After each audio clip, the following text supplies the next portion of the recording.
स्वागत है मेरे चैनल में, जहां सच्चाई खामोश है और कहानियां बोलती हैं।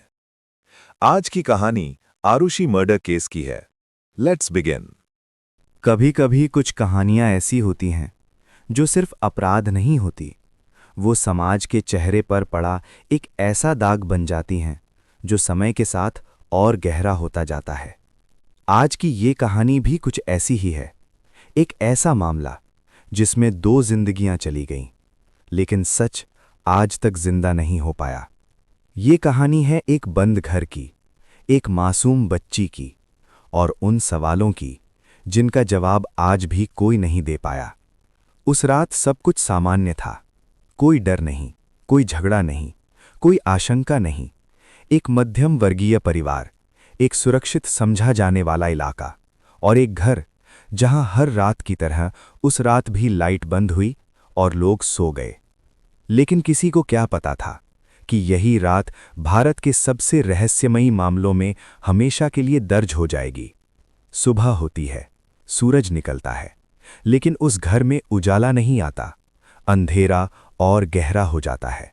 जब एक माँ अपनी बेटी के कमरे का दरवाज़ा खोलती है, तो उसके सामने एक ऐसा दृश्य होता है जो किसी भी इंसान को तोड़ सकता है। बिस्तर पर पड़ी एक नाबालिग बच्ची, जिसका गला बेरहमी से रेता गया था। चेहरे पर कोई भाव नहीं, आंखें बंद, और जिंदगी हमेशा के लिए खत्म। उस पल एक माँ की चीख पूरे अपार्टमेंट में गूंज जाती है। पुलिस आती है, पड़ोसी जमा होते हैं, कैमरे चालू हो जाते हैं। हर कोई एक ही सवाल पूछता है, ये हुआ कैसे? घर का दरवाज़ा अंदर से बंद था, खिड़कियां सुरक्षित थीं, कोई जबरन घुसने का निशान नहीं। तो क्या कातिल घर के अंदर ही था? शक जाता है घर के नौकर पर, क्योंकि वो गायब है। कहानी गढ़ ली जाती है, नौकर ने हत्या की और भाग गया। लेकिन अगले ही दिन कहानी फिर से पलट जाती है। जब छत का दरवाज़ा खोला जाता है, तो वहां एक और लाश मिलती है। वही नौकर जिसे कातिल कहा जा रहा था। अब सवाल बदल जाता है, अगर नौकर मरा है तो फिर कातिल कौन? यहीं से ये मामला एक साधारण हत्या नहीं रहता। ये बन जाता है एक उलझा हुआ जाल, जहां हर धागा दूसरे को काट रहा था। पुलिस की थ्योरी बदलती है, जांच की दिशा बदलती है, और शक की सुई अब बाहर नहीं, अंदर की तरफ घूमने लगती है। माँ बाप पर एक ऐसा आरोप जिसे सुनकर पूरा देश सन्न रह जाता है। क्या कोई माता पिता अपनी ही बेटी को मार सकते हैं? मीडिया इस सवाल को चीख चीख कर पूछता है। टीवी डिबेट्स फैसले सुनाने लगती हैं। सबूत पीछे छूट जाते हैं और शक आगे आ जाता है। हर चैनल पर एक नई कहानी, हर दिन एक नया एंगल। कभी कहा जाता है इज्जत का मामला था, कभी कहा जाता है कुछ छिपाया जा रहा था। लेकिन सच्चाई हर बार आधे रास्ते में दम तोड़ देती है। केस अदालत में जाता है, साल दर साल बीतते हैं, गवाह अपने बयान बदलते हैं, जांच में खामियां सामने आती हैं। कभी सबूत गुम हो जाते हैं, कभी सही समय पर जुटाए ही नहीं जाते। न्याय की कुर्सी पर बैठा सिस्टम खुद सवालों के घेरे में आ जाता है। फिर एक दिन फैसला आता है, सजा सुनाई जाती है, देश 2 हिस्सों में बंट जाता है। कुछ लोग कहते हैं न्याय हुआ, कुछ कहते हैं ये एक बहुत बड़ी गलती है। लेकिन कहानी यहां भी खत्म नहीं होती।